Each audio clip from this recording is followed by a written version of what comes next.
I recently finished Stellar Blade on PS5, and I gotta say, it's not bad. It's pretty good, actually, but definitely has some flaws. Today I'm going to talk about my experience with Stellar Blade, from the gameplay, music and sound, level design, combat, and many other aspects to help you decide if it's something that you will enjoy and worth your purchase. I'll also give my final overall score, so stay tuned to see how I rank Stellar Blade. But before I get into it, here at Game Crunch, I do a lot of gaming news videos, fun gaming videos, reviews, etc. If this is your jam, consider giving it a like to the video and subbing to the channel. It really helps me grow and helps me continue making content like this. But without further ado, let's just get right into the review. The game premise of Stellar Blade, kind of summed up here in my own words. Stellar Blade is an action RPG from developer Shift Up, which is a Korean company. Heavily borrows from concepts and ideas you'd see in a lot of like the Souls-like games.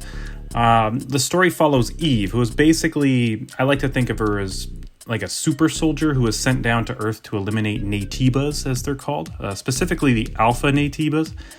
Without trying to spoil anything, this kind of explains why her body is the way that it is, which is fantastic, as she's almost like a perfect specimen along with her fellow soldiers. But back to the Naytibas, they are a monster-like being who have taken over the Earth, and some are actually like pure nightmare fuel and pretty cool looking. The combat focuses heavily on parry and dodge timing the enemy attacks, and gives you an array of abilities and spells, I guess, to deal with the situations and items and whatnot as well. If games like Elden Ring, Dark Souls, Sekiro's Shadows Die Twice are your cup of tea, you'll definitely enjoy the combat in Stellar Blade. Stellar Blade also has some puzzle mechanics, exploration, and takes more of an open zone style, similar to Sonic Frontiers or the Star Wars Jedi Survivor and Fallen Order games. So let's get into the first main category here, graphics. I'm going to start with the graphics. Overall, it's an excellent, beautiful looking game. Some character models, I have to say, have some fantastic assets. And even during some of the slower parts of the game, you've always got something to look at. So, huge bonus. You can tell they definitely sank some time into creating Eve. Some of the landscapes are really gorgeous, good lighting effects. I've even played on the frame rate prioritizing settings because a game like this, like a reactionary style of game, I really feel like you have to. But it still held up. Beautiful game. It's pretty on par with some of the best PS5, Xbox Series X games that are on the market. That being said, there was some textures and whatnot that I found that weren't too great, especially some of the rocky areas in the desert area. Seemed a little lower res when you get up close. Didn't look the best. Some of the animations and character facial expressions and whatnot were almost like, I guess, like last generation looking. Not the greatest. Most of Eve's expressions and animations were spot on, while the other characters and side quest givers were kind of lackluster. Overall, for the first real big console game, this would be excellent work from Shift Up, so I would give the graphics an 8 out of 10. The next on is sound. Let's move on to sound. Probably a quick one to touch on, but sound is what you'd expect from most modern games. I mean, it's crisp and clear. The voice acting wasn't too bad either, and serviceable for sure. Specifically on the main questline stuff, everything on the main questline seemed to be well voice acted. My main point of contention, honestly, was the music. Most zones or stages have only one short song, and usually with a mix of English and Korean, I assume, languages. Since Shift Up is a Korean company. I could be wrong. The songs honestly started to drive me nuts in a few of the sections after spending long hours in some of the zones, and it just keeps repeating the same song over and over again. And I was actually streaming it, and someone actually made a comment about that as well. And I think the game really could have benefited from more instrumental music instead of lyrical songs. It would have blended more into the background and the atmosphere of the level instead of having, the same lyrics, the same few bars repeated over and over again in the same chorus. Songs, not to say that they were bad, they were actually pretty good songs. Despite not really being my style of music, I definitely appreciate them for what they are. They just get repetitive after several hours. On that, I'd give the sound overall a 6 out of 10. The next major category here is going to be story. So if we've watched any other reviews, I think we all kind of echo the same thing. The main story was actually pretty interesting. Without trying to spoil anything, there were some pretty good plot twists and revelations made as you progress through and learn more about what's going on in the game that I think will satisfy most gamers. The climax of the story was pretty cool and actually offers 2 possible endings. That's all I'll say on that. I don't want to spoil anything on you. The side missions and quests, though, I found myself just not caring at all. None of them really had much that was compelling about them story-wise. In fact, off the top of my head, I'm having a really tough time remembering any of them at all. I did quite a few of them, actually. I think I did the majority of the side quests. Everything about them was pretty boring, to say the least, and we'll get into that a little bit more later on. So overall, as far as story goes, I'm going to go with an 8 out of 10 on this one. Mostly carried by the single-player story. Let's get into the technical stuff. So technically, the combat was probably the most polished part of the game. Sometimes dodges and parries did feel a little bit off, which I've heard other people comment on, and even the developer commented that some of that was intentional. But overall, it feels pretty responsive. It's well animated and all flows very smoothly together. World traversal and interactions with objects is where the game seems to fall flat. Trying to climb walls, objects, world collision was just not that great. Sometimes if you saw somewhere you'd be trying to get up to, you'd just be kind of like floating on air above the rock or something, like her feet didn't touch the rock. And even the controls sometimes, trying to get her to jump and land the right way seemed a little clunky. It did make a few of the platforming areas a little more frustrating, actually, from falling off the ledges and not grabbing onto ledges. There were even these ball rolling puzzles where the balls just did not interact like a ball or a sphere should. They kind of just like rocked back and forth, and you push them and they go off in a weird direction. It made it very awkward to complete. So overall, with the technical stuff, again, kind of carried by the combat, I'm going to give overall the technical aspect of this game a 7 out of 10. Gameplay wise, so this is the meat and potatoes of any game, really. So let's start with the weakest bits and we'll move on to some of the more best parts. Not in any sort of particular order, just kind of generally more weak versus generally more strong towards the end. So I'm going to start with puzzles. The game does try to throw some different stuff at you besides just beating up the Naytibas. A lot of the puzzles, though, were not too interesting.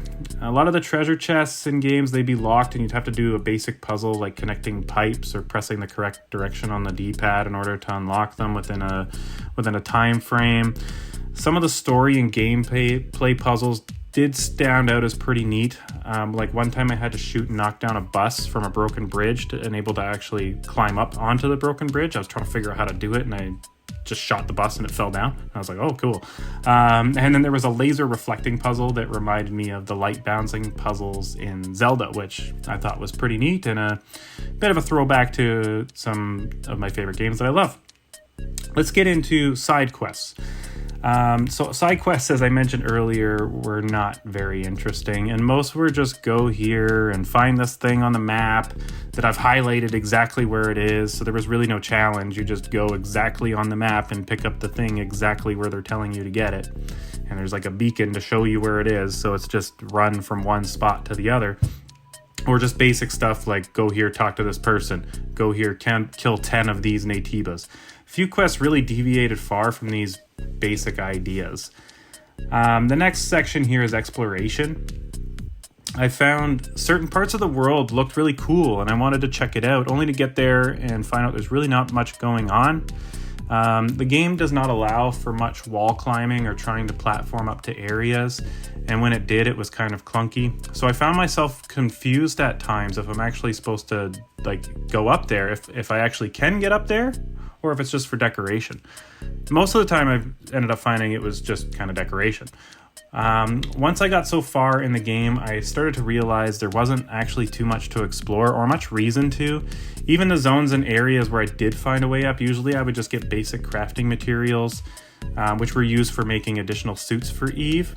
And towards the, around mid-game, I realized that you can actually just buy those things with the gold that you get, and they become extremely devalued. And even the gold that you pick up, I found didn't really provide much value. So even when I did explore these areas, most of the time, it was a reward that was pointless to me. Anyway, next I'll get into the crafting and the talent trees. While the crafting and upgrading was actually pretty basic, I found it was very serviceable, and I can kind of appreciate a game where it's more simplistic and I don't have to spend 30 minutes reading tooltips and menus to try and find the best use of my resources. While the upgrades for weapons and gear themselves were pretty minuscule, just a tiny little few more percent less damage, few more percent more damage, it definitely was a sticking point for me personally. Talent trees were also pretty cool. There were lots of meaningful upgrades to your abilities and moves that were actually pretty easy to understand. I think my only point of contention here is the upgrades to Eve's hack and slash combos.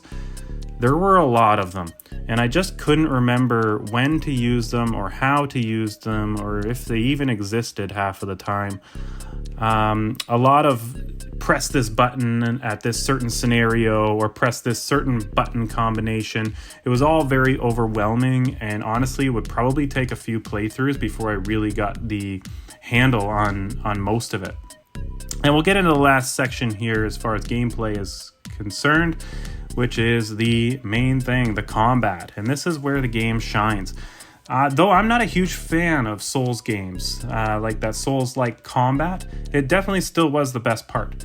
They put time into the most important part of the game, and it paid off. The movement feels really good, though she does walk a little slow. The animations of the bosses and attacks and the way you dodge and parry and retaliate all feels really good. When you dodge and parry everything a boss throws at you and then mess them up with some big damage, you really do feel like a badass. But if you miss one parry or one dodge, this game is punishing. Only one wrong move can spell death, or at least half of your health gauge gone. And in most Souls-like games, healing takes a second. So if that boss comes at you again before you can heal, it's probably game over. And if you play this game, be prepared to die a lot. But I don't personally think that's a bad thing. I like a little challenge. Eve has a lot of cool attacks and special moves she can do to beat enemy shields and stun them, and parry counters and different items and grenades and mines and all kinds of stuff that you can kind of use to make combat a little more interesting and turn the tide into your favor. Makes the New Game Plus playthrough more interesting as you have more time to really learn everything she can do, because she can do a lot. My main point of contention with the combat really is kind of the same stuff I praised the game for just a few moments ago. The learning of the bosses and enemy attack animations. To play, I like to call it the parry and dodge timing minigame, can get a little exhausting by the end of the game. Coming up to a new boss, and I just have that mindset where, okay, well, here's a new boss. I'm gonna have to spend the next 30 minutes dying as I learn exactly what millisecond and in what order to press the parry button on. And honestly, it fatigued me by the end of the game. And I actually, on the very last boss of the game, I made a few attempts on it, and I ended up I just want to finish this game. So I ended up turning the difficulty down just on the last boss because I just didn't want to spend the next hour trying to learn these parry and dodge timings. I was just over it at that point. But again, I know this is it's a big thing for a lot of people. A lot of people like that sort of stuff. So overall, gameplay-wise, the game was an 8 out of 10 for me. And that includes everything that I just discussed. Definitely carried pretty heavily by the combat. So in conclusion, that concludes the big areas of the game for me. Now, its final score. Having gameplay being the most important and heavily rated, I think I would give this game a final score of 79 out of 100. I would definitely recommend the game to any gamer who likes a good challenge and a decent story, and I tried not to let the eye candy affect my overall thoughts too much, because I feel like a lot of people that were praising this game is because of Eve and what she looks like. The game is definitely worth a purchase for any Souls fans out there. If you're into that side of the game, you'll probably honestly get more enjoyment out of it than I did. And not to say that I didn't enjoy it, but it's not taking my game of the year, I can tell you that much. Overall, excellent first outing from Shift Up. Congratulations, guys. I'm looking very happy. I'm looking very happily forward to your next game is what I'm trying to say. If you're still on the fence after my review, you're probably best waiting for a sale. But again, if you're a Souls fan, just go pick this one up immediately. You'll like it. I hope you enjoyed my review here on Game Crunch. And again, if you liked the video, consider giving the video a like. Consider giving the channel a subscribe so I can keep making more content like this. But overall, I think Stellar Blade was an excellent outing. Definitely enjoyed the game. And I'm going to let you guys get on with the rest of your day. Have a good day. Game Crunch out.